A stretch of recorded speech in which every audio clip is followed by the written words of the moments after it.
ரிலாக்ஸா உட்காரலாம்னு போனா உட்கார கூட முடியல. எனக்கு உட்கார்றதே ரொம்ப சிரமமா இருக்குங்கிற இந்த டெயில் போன் பெயின் ப்ராப்ளம் நிறைய பேருக்கு இருக்குங்க.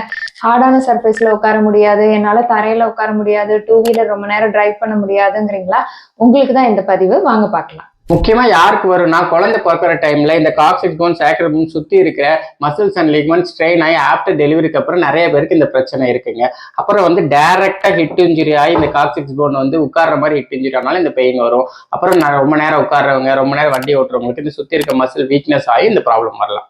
ரொம்ப சிவியரா இருக்கு, என்னால காக்சிக்ஸ் பில்லோ இல்லாம உட்காரவே முடியாதுன்றவங்களுக்கு வந்து அந்த காக்சிக்ஸ் சுத்தி இருக்க மசில்ஸ் அண்ட் ஃபேஷியால ரொம்ப டைட்டா இருக்கும், அலைன்மெண்ட் கூட கொஞ்சம் சேஞ்ச் ஆயிருக்கும். அப்படி இருக்கவங்க அந்த மசில்ஸ் அண்ட் ஃபேஷியா ரிலீஸ் பண்ணி அந்த அலைன்மெண்ட் கரெக்ட் பண்ணாதான் சரியாகும். அதுக்கு வந்து நல்ல மேனுவல் தெரப்பி தெரிஞ்சு பிசியோதெரபிஸ்ட் போய் பாருங்க. எனக்கு மைல்டா தான் இருக்கு, ரொம்ப நேரம் உட்கார்ந்தாதான் வலி இருக்கவங்க இப்போ நம்ம சொல்ற எக்ஸசைஸை ஃபாலோ பண்ணி ஃபர்ஸ்ட் இந்த பொசிஷன்ல சைல்ட் போஸ்ல ஒரு 2 மினிட்ஸ் ஹோல்ட் பண்ணிட்டு விடுங்க. இந்த மாதிரி குப்புறப்படுத்திட்டு 2 காலுக்கு நடுவில் பில்லோ வச்சுட்டு அந்த பில்லோவையும் ப்ரெஸ் பண்ணிட்டு உங்களோட பட்டக்ஸையும் நல்லா டைட் பண்ணிட்டு ஒரு 10 செகண்ட்ஸ் ஹோல்ட் பண்ணுங்க. திருப்பி ரிலாக்ஸ் பண்ணுங்க. இது மாதிரி 10 டைம்ஸ் பண்ணுங்க. தேர்ட் ஒன், இந்த பொசிஷன்ல படுத்துட்டு 2 காலுக்கு நடுவில் பில்லோ வச்சுட்டு அதை டைட் பண்ணிட்டு இடுப்பை மெதுவாக தூக்குங்க. தூக்கிட்டு உங்களோட பட்டக்ஸையும் நல்லா டைட் பண்ணுங்க. 10 செகண்ட்ஸ் ஹோல்ட் பண்ணுங்க. இது மாதிரி 10 டைம்ஸ் பண்ணுங்க. இந்த டெயில்போன் ப்ராப்ளம் நிறைய இருக்கிறவங்க கண்டினியூஸா உட்காரதை தவிர்த்துட்டு நம்ம சொன்ன இந்த எக்ஸசைஸை ஃபாலோ பண்ணுங்க. ஃபியூ வீக்ஸ்லேயே உங்களுக்கு நல்ல ரிசல்ட் தெரியும். இதை சேவ் பண்ணி வச்சுட்டு ட்ரை பண்ணுங்க. இதை நிறைய பேருக்கு ஷேர் பண்ணுங்க. தேங்க்ஸ்.